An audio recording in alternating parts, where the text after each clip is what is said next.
Hello viewers. तो इस video में हम बात करेंगे ऑटो इम्यून हीमोलिटिक अनीमिया के बारे में।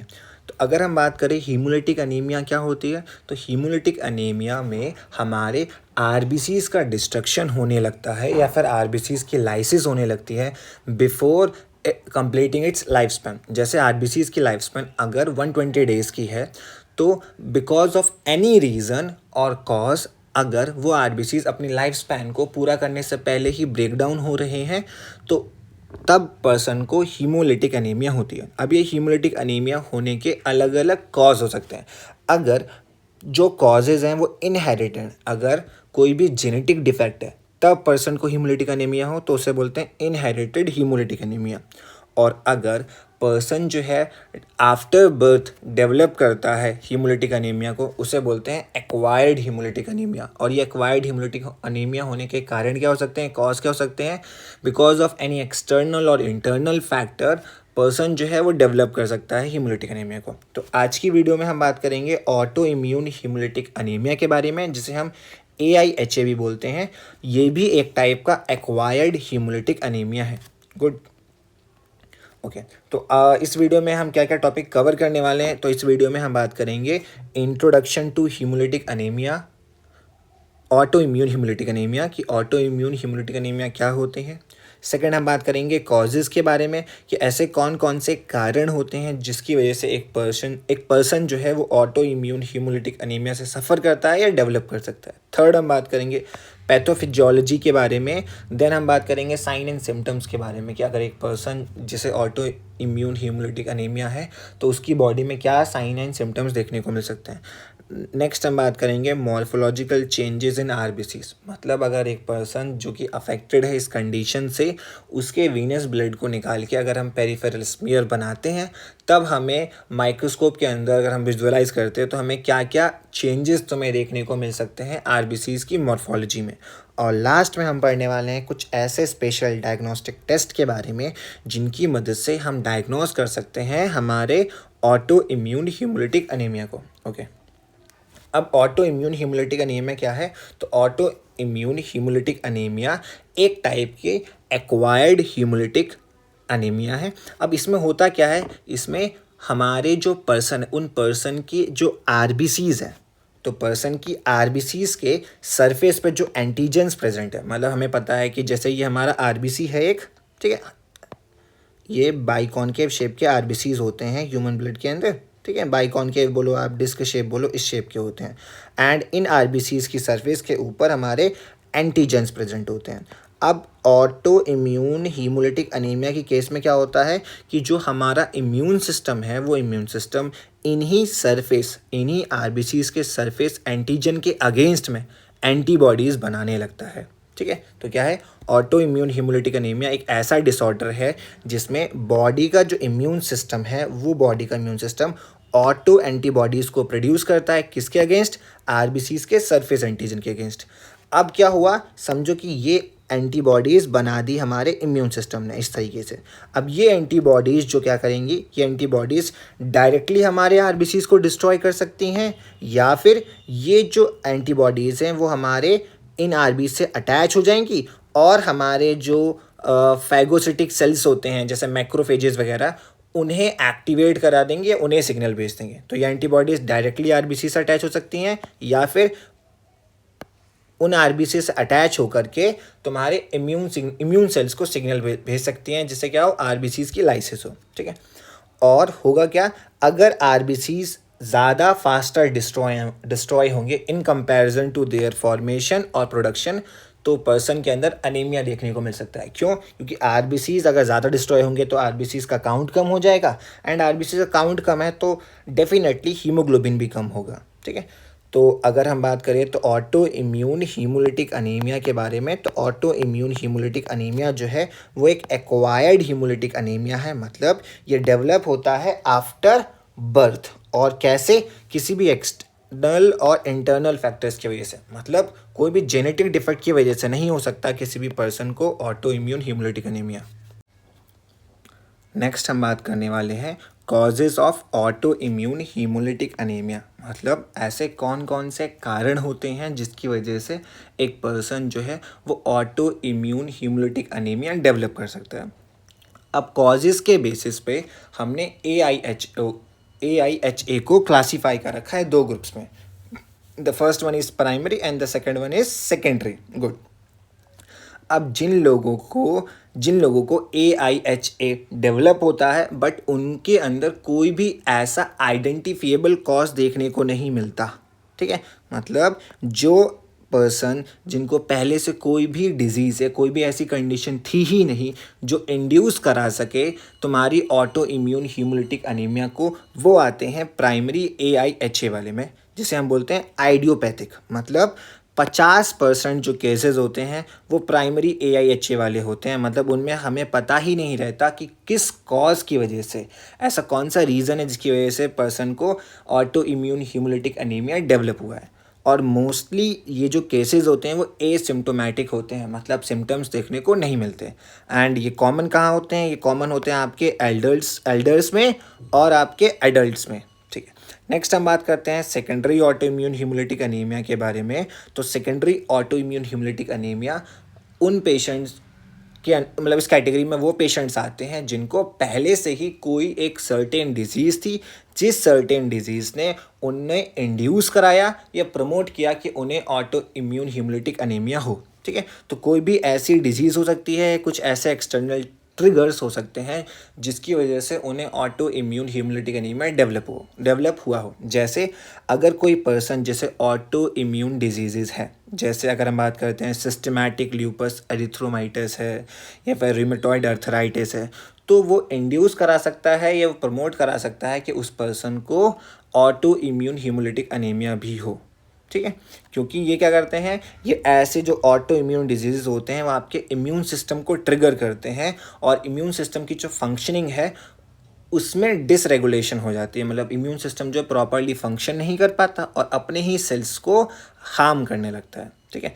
कई बार क्या होता है, अगर कोई पर्सन अफेक्टेड है इन्फेक्शन से, जैसे अब उसे माइकोप्लाज्मा न्यूमोनिया बैक्टीरिया जो है वो उसकी बॉडी के अंदर हो, या फिर वायरसेस लाइक एप्स्टन बार वायरसेस। अब ये जो एप्स्टन बार वायरसेस है वो आपके इम्यून रिस्पॉन्सेस को भी ट्रिगर कर सकता है, जिसकी वजह से क्या हो, आपके जो इम्यून सेल्स हैं वो आपके खुद के सेल्स को ही हार्म पहुंचाने लगे। यहाँ तक कि जो आपके HIV है, ह्यूमन इम्यूनो वायरस, या CMV है एंड कोविड-19, ये तो एंटीबॉडी प्रोडक्शन भी कराते हैं। और अगर एंटीबॉडी प्रोड्यूस हो रही है हमारे सेल्फ एंटीजन के लिए तो वो हमारे ही लिए हार्म करेंगे। नेक्स्ट हम बात करें कैंसर्स, जैसे लिम्फोमा, क्रोनिक लिम्फोसिटिक ल्यूकेमिया, या फिर हमारे जो ड्रग्स हैं, कई सारे ऐसे ड्रग्स हैं जो क्या करते हैं, हैप्टेंस की तरह बिहेव करते हैं। हैप्टेंस मतलब इनकम्प्लीट एंटीजन की तरह बिहेव करते हैं। और अगर ड्रग्स इनकम्प्लीट एंटीजन की तरह बिहेव कर रहे हैं तो वो क्या कर सकते हैं, वो या तो हमारे RBCs की मेम्ब्रेन में अल्ट्रेशंस कर सकते हैं, डिफेक्ट ला सकते हैं, या फिर उनके अगेंस्ट में RBC प्रोडक्शन हो सकती है, ठीक है। तो इसकी वजह से भी पर्सन को ऑटो इम्यून हीमोलिटिक अनीमिया हो सकता है। और नेक्स्ट बात करें तो पोस्ट ब्लड ट्रांसफ्यूज़न। अब इसमें क्या है कि अगर मैंने एक पर्सन को ब्लड ट्रांसफ्यूज़ किया और वो ब्लड जो मैंने उसकी बॉडी के अंदर चढ़ा रहा हूँ वो इनकम्पैटिबल ब्लड हो, कैसा हो, इनकम्पैटिबल ब्लड हो, मतलब जो ब्लड मैचिंग है वो ढंग से नहीं हुई हो, और अगर वो ब्लड वो उस पर्सन के बॉडी के अंदर रेसिपेंट पर्सन की बॉडी के अंदर एंटर कर गया तो उस पर्सन के जो इम्यून सेल्स है उन ब्लड सेल्स को फ़ौरन समझ पे उन पे अटैक कर देंगे। तो ये सारी कंडीशंस हैं जिनकी वजह से पर्सन को ऑटो इम्यून हीमोलिटिक अनीमिया हो सकता है, ठीक है। और इसको हम सेकेंडरी AIHA की कैटेगरी में डालते हैं, ठीक है।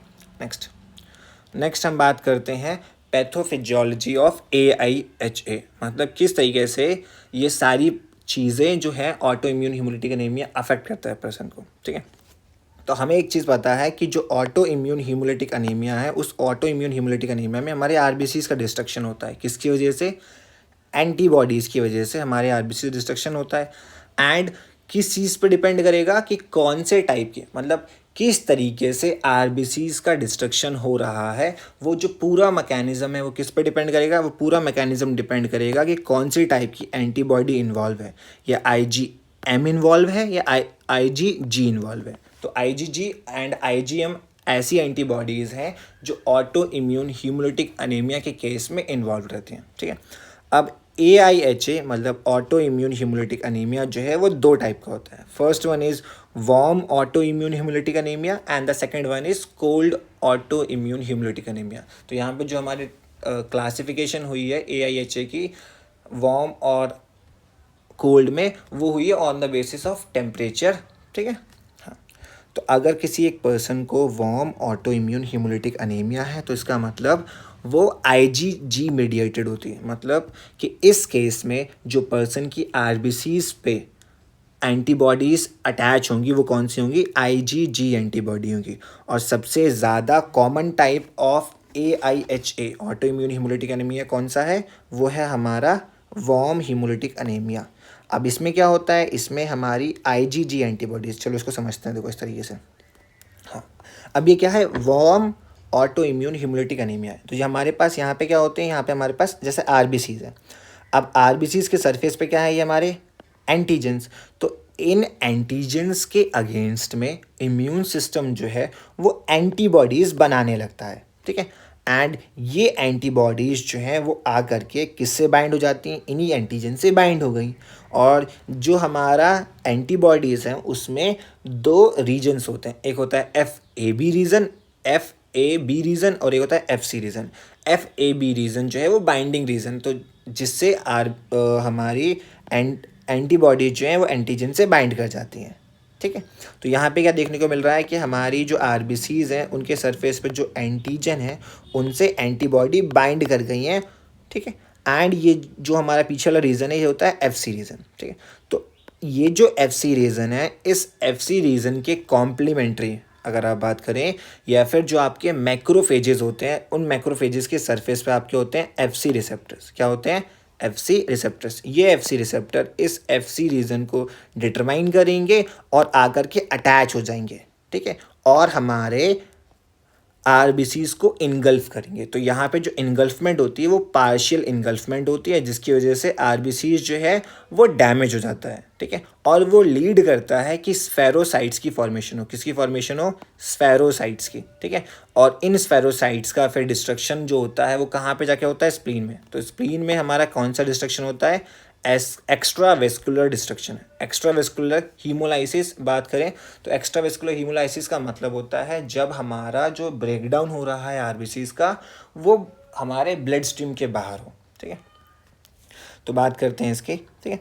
तो warm auto immune haemolytic anaemia में हमारी जो IgG एंटीबॉडीज़ हैं वो IgG एंटीबॉडीज़ RBCs से बाइंड करती हैं, एंड जो हमारी FC रिसेप्टर्स हैं तुम्हारे स्प्लीनिक मैक्रोफेजेस से, वो रिकॉग्नाइज करते हैं इन एंटीबॉडीज़ को और लीड कराते हैं RBCs के डिस्ट्रक्शन को, ठीक है।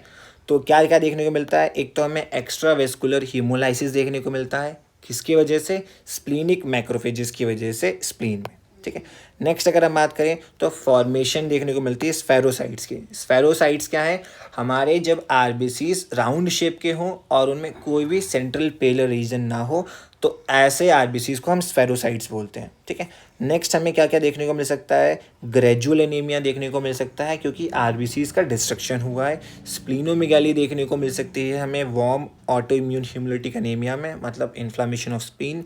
एंड जॉन्डिस भी देखने को मिल सकता है। जॉन्डिस क्यों देखने को मिल सकता है, क्योंकि अगर RBCs का ब्रेकडाउन हो रहा है तो उसकी वजह से हीमोग्लोबिन रिलीज़ होगा, और अगर हीमोग्लोबिन रिलीज़ हुआ है तो हीमोग्लोबिन ब्रेकडाउन होगा हीम प्लस ग्लोबिन यूनिट में, ठीक है। या फिर अगर हम बोले तो हीमोग्लोबिन जो हीम प्लस ग्लोबिन यूनिट में ब्रेकडाउन हुआ है, वो हीम जो है वो हीम हमारा एंजाइम्स की मदद से बिलीवर्डिन एंड बिलीवर्डिन से बिलीरुबिन में कन्वर्ट होगा। और अगर बिलीरुबिन ज़्यादा बढ़ जाता है हमारा बॉडी में तो वो लीड करता है जॉन्डिस की कंडीशन को, जिसमें हमारी स्किन जो है और हमारी जो आइज़ हैं वो सब येलोइश हो जाती हैं, ठीक है। अब देखो यहाँ पे हम बात कर रहे थे मैकेनिज्म ऑफ हीमोलाइसिस के बारे में, मतलब जो ब्रेकडाउन होगा RBCs का वो या तो इंट्रावेस्कुलर हो सकता है या हमारा एक्स्ट्रावेस्कुलर हो सकता है। एक्स्ट्रावेस्कुलर की बात करें तो जो हमारा डिस्ट्रक्शन होगा RBCs का वो मेनली कहाँ होगा, हमारे आउटसाइड द ब्लड स्ट्रीम के बाहर कहाँ पे, या तो स्प्लीन में हो सकता है या तो लिवर में होगा। और कौन कराता है, ये सारे जो मैक्रोफेजेस हैं वो मैक्रोफेजेस क्या कराते हैं, आरबीसीज का डिस्ट्रक्शन करते हैं। ऐसी आरबीसीज जो कैसे हो, हमारे एबनॉर्मल हो या फिर डैमेज हो, उनको ब्रेक डाउन करते हैं। ठीक है। और इंट्रावेस्कुलर हीमोलाइसिस की बात करें तो इंट्रावेस्कुलर हीमोलाइसिस में हमारे आरबीसीज का डिस्ट्रक्शन होता है, पर कहाँ होता है, ब्लड स्ट्रीम के अंदर आरबीसीज का डिस्ट्रक्शन होता है। और ये कैसे होती हैं, यहाँ पे कॉम्प्लीमेंट एक्टिवेशन होता है, मतलब जो पूरे कॉम्प्लीमेंट सिस्टम होता है उसके अंदर जो जो प्रोटीन्स होते हैं उन सब की एक्टिवेशन से इंट्रावेस्कुलर हीमोलाइसिस होता है। तो नेक्स्ट हम पढ़ने वाले हैं cold auto immune haemolytic anaemia के बारे में। अब ये जो cold auto immune haemolytic anaemia है, ये कौन सी एंटीबॉडी से मीडिएटेड होता है, तो ये मीडिएटेड होता है आईजीएम एंटीबॉडीज से। एंड हमें पता है जो आईजीएम एंटीबॉडी है वो पेंटामर है। तो ये सिंगल एंटीबॉडी बहुत सारे एंटीजन से बाइंड कर सकती है। ठीक है। अगर हम बात करते हैं cold auto immune haemolytic anaemia, तो cold auto immune haemolytic anaemia caused होती है आईजीएम एंटीबॉडीज़ की वजह से, क्योंकि ये आईजीएम एंटीबॉडीज़ आरबीसीज के सरफेस पे जो एंटीजन है उनसे बाइंड करती है, लेकिन कोल्ड टेम्परेचर्स में। जब हम बात कर रहे थे warm auto immune haemolytic anaemia के बारे में, तो वहाँ पे जो बाइंडिंग हो रही थी आरबीसीज के एंटीजन पे एंटीबॉडी की, वो हो रही थी बॉडी टेम्परेचर पे, मतलब अराउंड 37 डिग्री सेल्सियस पे। But cold auto immune haemolytic anaemia में ये जो बाइंडिंग होगी आरबीसी सेल्स के साथ में एंटीबॉडीज़ की, वो होगी कूलर टेम्परेचर पे, बिलो 37 डिग्री सेल्सियस। ठीक है। एंड अब यहाँ पे क्या होगा, तुम्हारी जैसे ही एंटीबॉडी बाइंड कर जाएगी आरबीसी के एंटीजन के साथ, एक तो वो एग्लूटिनेशन कॉज कराएगी, एग्लूटिनेशन का मतलब क्लम्पिंग कॉज कराएगी, एंड अलॉन्ग विद दिस वो क्या करेगी, कॉम्प्लीमेंट सिस्टम का एक्टिवेशन कर देगी। एंड ये कॉम्प्लीमेंट सिस्टम का मतलब क्या होता है, कॉम्प्लीमेंट सिस्टम का मतलब है कि एक प्रोटीन की चेन जो क्या कराती है, जो कि हमारे इम्यून रिस्पॉन्स को लीड कराती है। ठीक है। एंड ये cold auto immune haemolytic anaemia जो है वो लेस कॉमन है, जब जहाँ पे warm auto immune haemolytic anaemia जो है वो मेजॉरिटी ऑफ पर्सनस में देखने को मिलता है, लेकिन cold auto immune haemolytic anaemia बहुत ही कम लोगों में देखने को मिलता है। ठीक है। अब अगर हम बात करते हैं कोल्ड AIHA के बारे में, तो पहले यहाँ पे आपको एक्स्ट्रा वेस्कुलर हीमोलाइसिस देखने को मिलेगी, जो किसकी वजह से होगी, जो होगी मैक्रोफेजेस की वजह से, जिसमें आरबीसीज का डिस्ट्रक्शन होता है लिवर के अंदर। बट अगर हमारी जो टर्मिनल प्रोटीन्स होते हैं कॉम्प्लीमेंट सिस्टम के, वो एक्टिवेट हो जाते हैं, तो आपको इंट्रावेस्कुलर हीमोलाइसिस देखने को मिल सकती है। एंड कोल्ड AIHA या फिर आप बात करो वार्म AIHA में मेनली हमारा क्या होता है, मेनली हमारी जो एंटीबॉडीज़ हैं वो किसको टारगेट करती हैं, वो हमारे आरबीसीज के सरफेस पे जो एंटीजन है उन्हें टारगेट करते हैं। कौन कौन से सिम्टम्स देखने को मिल सकते हैं। ठीक है। तो वार्म की बात करो या कोल्ड की बात करो, आपको डिफरेंट सिम्टम्स देखने को मिल सकते हैं। जैसे हम बात कर चुके हैं, आपको जॉन्डिस देखने को मिल सकता है, आपको ग्रेजुअल अनीमिया देखने को मिल सकता है, आपको स्प्लीनोमेगाली देखने को मिल सकती है। बट अगर हम बात करते हैं, अगर कोल्ड इन्वायरमेंट प्रेजेंट है और पर्सन को cold auto immune haemolytic anaemia होता है, तो उसको एक्रोनाइसिस देखने को मिल सकता है। मतलब जो उसकी एक्सट्रीमिटीज़ हैं, जैसे फिंगर्स हो जाती हैं, मतलब हैंड्स हो गया, या फिर जो तुम्हारे टोज़ वगैरह हैं, वहाँ पे ब्लू डिस्कलरेशन हो सकती है, मतलब नीला कलर का हो सकता है, एंड पेन हो सकता है। और अगर हम बात करते हैं रेनॉइड्स लाइक सिम्टम्स के बारे में, तो इसमें क्या होता है, जो आपके नोज़ है, नोज़ की टिप है, फिंगर्स हैं, टोज़ हैं, इन सब में आपको नंबनेस सी देखने को मिल सकती है। आपको फील होगा कि कोई आपको निडल पिंच कर रहा है, तो ऐसे सिम्टम्स देखने को मिल सकते हैं। ठीक है।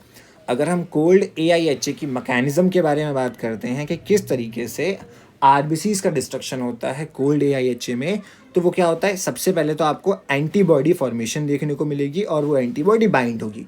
देन आपका क्या होगा, कॉम्प्लीमेंट सिस्टम का एक्टिवेशन होगा, देन एक्स्ट्रा वेस्कुलर हीमोलाइसिस देखने को मिल सकती है, और एट लास्ट आपको इंट्रावेस्कुलर हीमोलाइसिस देखने को मिलेगी। हाँ, ये जो मैकेनिज़्म है वार्म का तो मैंने डायग्राम से बता दिया आपको। कोल्ड के लिए हम लोग डायग्राम यूज़ नहीं करते हैं, क्योंकि इसका डायग्राम उतना अच्छा एफिशिएंट नहीं होता है। ठीक है। तो देखो सबसे पहले तुम्हें क्या देखने को मिलने वाला है, सबसे पहले तुम्हें देखने को मिलेगा कि एंटीबॉडी फॉर्मेशन हो रही है। अब एंटीबॉडी कैसे बनती है यहाँ पे हमारे पास आईजीएम एंटीबॉडीज़ होती हैं। वो आईजीएम एंटीबॉडीज़ क्या करती हैं, बिलो 37 डिग्री सेल्सियस पे आरबीसीज के सरफेस पे जो एंटीजेंस है उनसे जाके अटैच हो जाती हैं।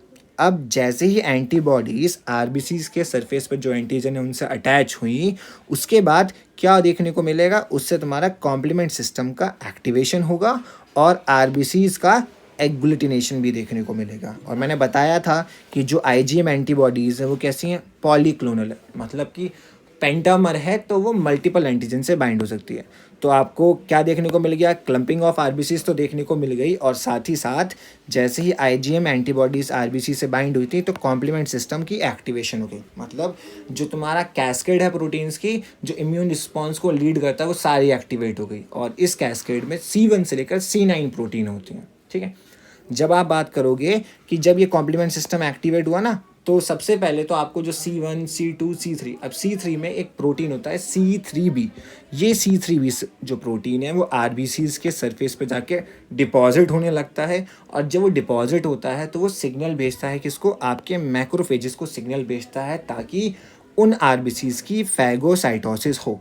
ठीक है, अब यहाँ पे क्या होगा, यहाँ पे लिवर के अंदर जो मैक्रोफेजेस हैं जिनको हम क्या बोलते हैं, कफर सेल्स बोलते हैं, वो जाएंगे और फैगोसिटाइज करेंगे, या फिर आप बोलो इनगल्फ करेंगे ऐसे आरबीसीज को जो किससे कोटेड है, जो कोटेड है एंटीबॉडी से और C3b प्रोटीन से। ठीक है, तो यहाँ पे आपको क्या देखने को मिला कि आपकी एंटीबॉडी बाइंडिंग तो हुई, कॉम्प्लीमेंट एक्टिवेशन हुआ ही हुआ, और उसी के साथ साथ फैगोसाइटोसिस भी देखने को मिला। एंड ये चीज़ें और ज़्यादा देखने को मिलेंगी अगर आप कोल्डर इन्वायरमेंट में रहते हो, क्योंकि जैसे ही कोल्ड इन्वायरमेंट होगा वैसे ही ये सारा मैकेनिज्म इनिशिएट हो जाएगा। ठीक है, गुड। अब लास्ट जो बचता है हमारा क्या है, intravascular haemolysis. Normally intravascular haemolysis देखने को नहीं मिलेगा, बट अगर तुम्हारा टर्मिनल कॉम्प्लीमेंट कैस्केड एक्टिवेट हो जाता है, मतलब C5, C6, C7, C8 and C9 वाले प्रोटीन्स एक्टिवेट हो जाते हैं, तो वो फॉर्मेशन करते हैं किसके, वो फॉर्मेशन करते हैं MAC मैक का। मैक मतलब मेम्ब्रेन अटैक कॉम्प्लेक्स, और ये मेम्ब्रेन अटैक कॉम्प्लेक्स जा करके किससे बाइंड होता है, ये जा करके बाइंड हो जाता है हमारे आरबीसीज के सरफेस से।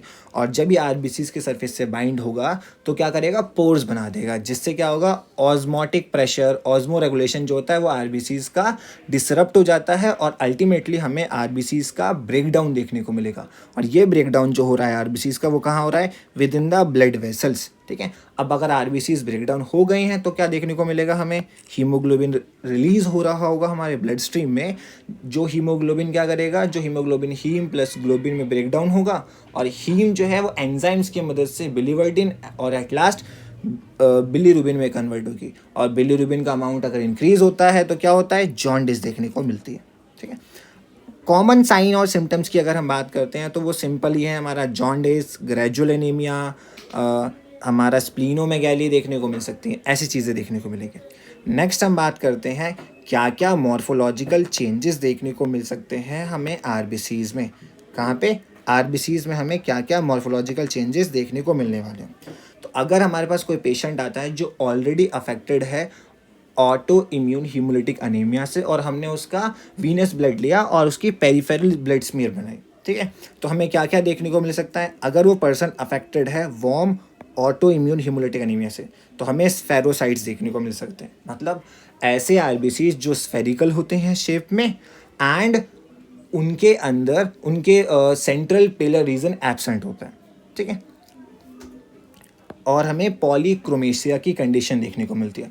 पॉलीक्रोमेसिया कंडीशन क्या इंडिकेट करती है, वो इंडिकेट करती है कि जो हमारी ब्लड स्ट्रीम है उसके अंदर रेटिकुलोसाइट का जो काउंट है वो इंक्रीज है, क्योंकि जो हमारी बोन मैरो है वो बोन मैरो कंपनसेट कर रही है किससे, जो डिस्ट्रक्शन हो रहा है। मतलब अगर हमारा आरबीसीज का डिस्ट्रक्शन बहुत ज़्यादा फास्ट हो रहा है तो मेरी बोन मैरो जो है वो क्या करेगी, वो ज़्यादा ब्लड सेल्स बनाने की कोशिश करेगी, जिसकी वजह से इमेच्योर आरबीसीज मतलब रेटिकुलोसाइट्स हमारे ब्लड स्ट्रीम में ज़्यादा देखने को मिलेंगे। गुड। नेक्स्ट क्या होगा, अगर हम बात करते हैं कोल्ड AIHA के बारे में, मतलब ऐसे पर्सन जिनको cold auto immune haemolytic anaemia है, उनमें क्या देखने को मिल सकता है? उनमें हमें देखने को मिल सकता है RBCs एग्लूटिनेशन। मतलब जैसा ही कोल्ड इन्वायरमेंट होगा, कोल्ड इन्वायरमेंट में क्या देखने को मिलेगा कि पर्सन के RBCs के ऊपर IgM एंटीबॉडीज़ आके अटैच होंगी, और जो क्या कराता है? एग्लूटिनेशन, मतलब क्लम्पिंग ऑफ RBCs कराता है। ठीक है, नेक्स्ट क्या होगा? आपको फ्रेगमेंटेड RBCs देखने को मिल सकते हैं। मतलब अगर बहुत ज़्यादा, बहुत सीवियर हीमोलाइसिस हो रहा है तो आपको जो RBCs देखेंगे वो फ्रेगमेंटेड दिखेंगे। ठीक है, जैसे अगर हम प्रॉपर नाम लें तो सिस्टोसाइट्स जो होते हैं वो फ्रेगमेंटेड RBCs के होते हैं। नेक्स्ट आप बात करें तो एनाइसोसाइटोसिस और पोइक्लोसाइटोसिस देखने को मिल सकते हैं। मतलब अगर हीमोलाइसिस की कंडीशन प्रोलॉन्ग्ड रहती है तो आपको जो RBCs देखने को मिलेंगे, या तो उनके शेप में चेंज होगा या तो उनके साइज़ में चेंज होगा। मतलब सिंपली बोले तो वेरिएशन देखने को मिल सकती है शेप में और साइज़ में, किसकी वजह से? रैपिड डिस्ट्रक्शन और रैपिड प्रोडक्शन की वजह से। ठीक है, नेक्स्ट हम बात कर रहे हैं कुछ ऐसे स्पेशल डायग्नोस्टिक टेस्ट के बारे में जिनका यूज़ करके हम क्या कर सकते हैं, जिनका यूज़ करके हम लोग डायग्नोस कर सकते हैं कि पर्सन जो है वो अफेक्टेड है या नहीं है हमारे ऑटो इम्यून हीमोलिटिक अनीमिया से। ठीक है, सबसे पहला जो हमारा है वो है हमारा डायरेक्ट कॉम्स टेस्ट।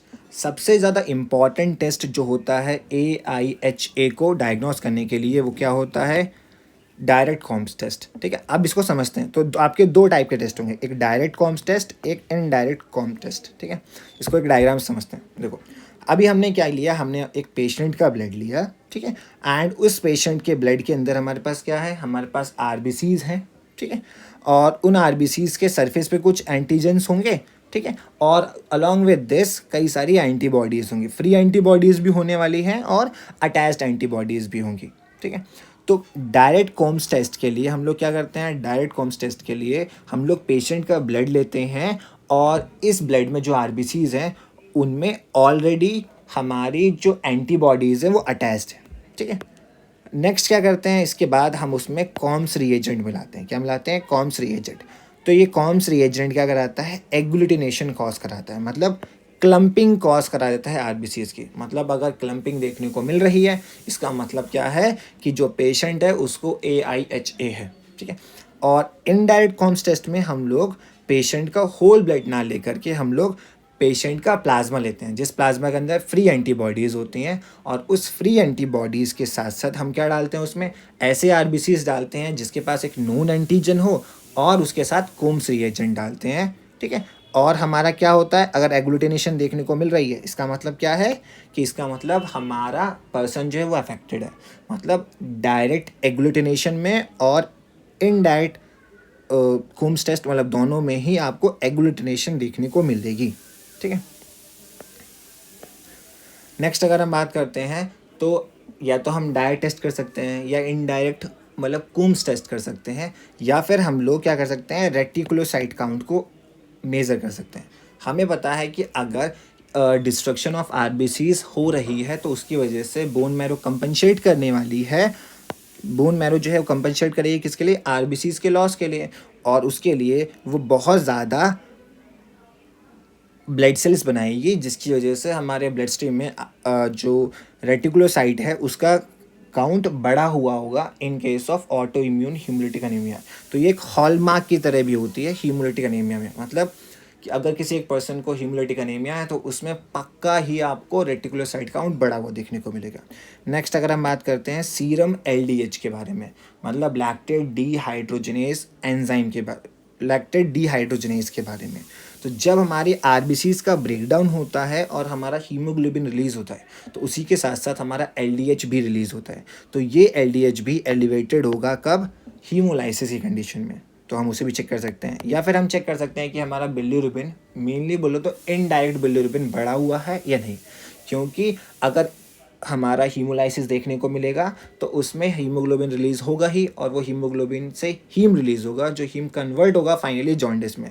ठीक है, तो आपको एक तो बिलिरुबिन बढ़ा हुआ देखने को मिल सकता है, और जो लीड कराता है जॉन्डिस को। या फिर आप बात करो सीरम हैप्टोग्लोबिन। अब ये सीरम हैप्टोग्लोबिन जो है वो डिक्रीज्ड रहता है हमारे हीमोलाइसिस कंडीशन में। कैसे? जैसे जब हमारा आरबीसीज़ का ब्रेकडाउन होता है, जैसे हमारे पास ये आरबीसीज़ हैं और इस आरबीसीज़ का ब्रेकडाउन हुआ तो क्या हुआ? हीमोग्लोबिन रिलीज़ हुआ, ठीक है? ये रहा, ऐसा कुछ हीमोग्लोबिन रिलीज़ हुआ। तो ये जो हेप्टोग्लोबिन है, ये हेप्टोग्लोबिन क्या है? ये हेप्टोग्लोबिन एक टाइप का समझो एंजाइम है, ठीक है? जो कौन रिलीज़ करता है? जो आपका फॉर्म करता है और रिलीज़ करता है लिवर, ठीक है? जिसका मेन काम क्या है? जिसका मेन काम है इस हीमोग्लोबिन को, ये जो फ्री हीमोग्लोबिन है हमारे ब्लड स्ट्रीम में, उसे बाइंड करके रखना, उससे बाइंड होना, ठीक है? तो सीरम हेप्टोग्लोबिन क्या करता है? ब्लड में उस फ्री हीमोग्लोबिन के साथ बाइंड होके रहता है, ठीक है? तो इस वीडियो में हमने बात कर ली है ऑटो इम्यून हीमोलिटिक अनीमिया के बारे में। Thanks for watching my video.